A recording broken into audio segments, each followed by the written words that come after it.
As the One Piece Elbaf story arc unfolds, Chapter 1129 delivers some long-awaited revelations while the Straw Hats engage in one of their most bizarre battles yet. The preceding chapters left both the Straw Hats and readers disoriented, questioning the nature of reality within this peculiar narrative.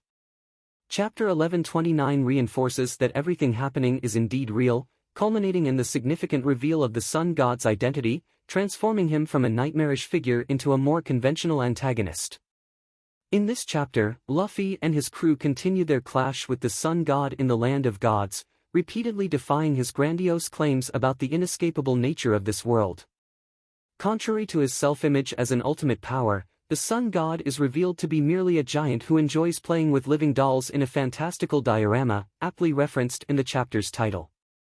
The captives, dubbed Livedolls, are eager to escape this Lego-like realm and resume their adventures in Elbaf. Much of Chapter 1129 continues the frantic battle and escape narrative from the previous chapter.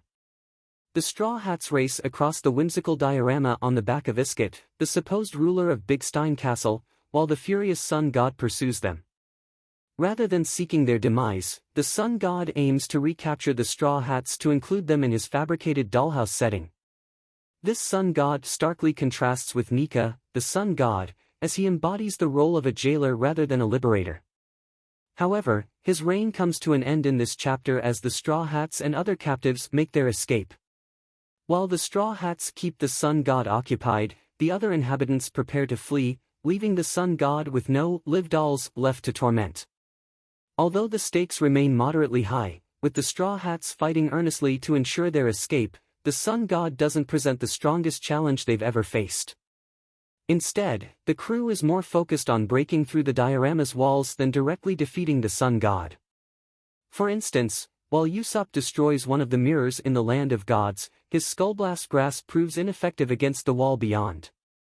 Defending against the Sun God poses no challenge. Zoro and Sanji deliver token attacks to break his capture net, while Luffy, the crew's strongest fighter, takes the lead in demolishing the wall. As Nami skillfully navigates Iskit to the outer wall, Luffy taps into his Gear 4 powers, using the Kong gun technique to shatter the wall with a single blow. Notably, Luffy demonstrates his ability to apply Gear 4 to just one part of his body. The chapter concludes with Luffy expressing delight at what he sees beyond the wall, leaving readers in suspense.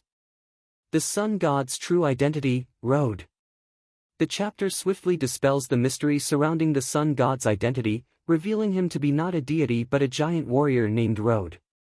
As a member of the new Giant Warriors Pirates, Road expresses disdain for his fellow giants' alliances with mere humans like Monkey D. Luffy.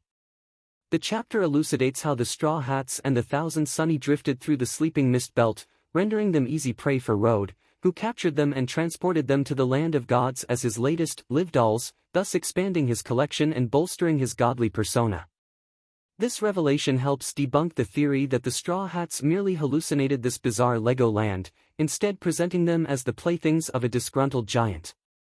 Now liberated from Road's diorama prison, the Straw Hats face a new challenge. Rather than merely battling Road, they must persuade him to accept them as allies, following the example of Hadrudin. While some giants harbor too much pride to align with the Straw Hat Grand Fleet, a few well-chosen words from the crew may change their minds. Alternatively, the Straw Hats might need the support of other giants to confront the rebellious Road now that they are free from the Land of Gods.